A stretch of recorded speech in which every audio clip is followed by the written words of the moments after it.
Kristi Noem, the governor of South Dakota, was interviewed by Dana Bass, CNN's Dana Bass. She asked her a whole lot of questions, but basically she's also asked her, did Donald Trump share any responsibility for January 6th? And of course she said no. And what about that 10-year-old girl who got pregnant by some dirty old man and had to leave South Dakota for an abortion? Oh, it hurts me so bad. Are you going to change the law? Well, so they really don't care.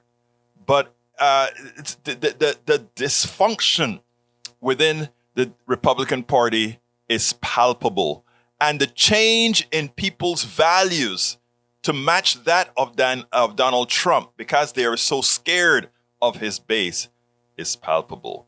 Well, you know what? Adam Kinzinger, Representative Adam Kinzinger, he hit Governor Kristi Noem pretty hard because he said, I know this woman. I knew this woman. And you know what? Check out what this woman has become. Member of the January 6th committee, Republican Congressman Adam Kinzinger of Illinois. Congressman, I want to get your reaction to what you just heard from the South Dakota Governor, Kristi Noem, particularly on January 6th, talking about the fact that she didn't think specifically that the former president had any blame. She said everybody has blame, but she also put into question the credibility of Cassidy Hutchinson. Your response? Yeah, I mean, I'm blown away. This is not, I served with Kristi Noem in the House, and it's like Invasion of the Body Snatchers. This is not the Kristi Noem I served with. Kristi Noem I served with, was conservative, dedicated to truth.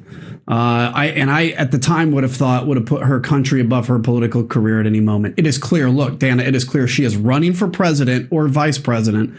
She's scared to death of the base.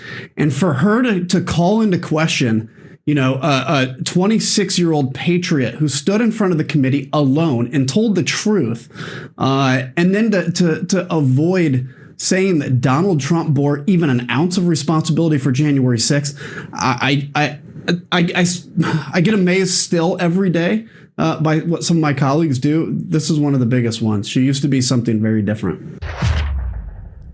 In other words, she used to be sane. She used to have values.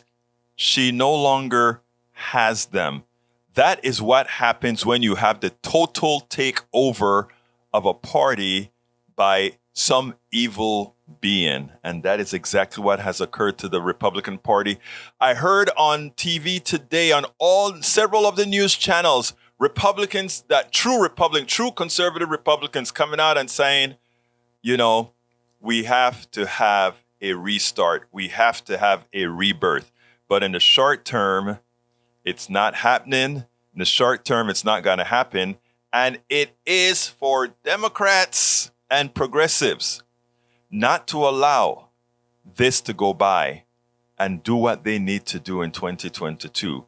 Else, we'll probably pay a fairly significant price, and likely one that is fairly permanent. We spend a lot of time deconstructing the news, trying to parse it into a form that everybody can understand. We try to find those little nitpicks where it flies above the fray, etc.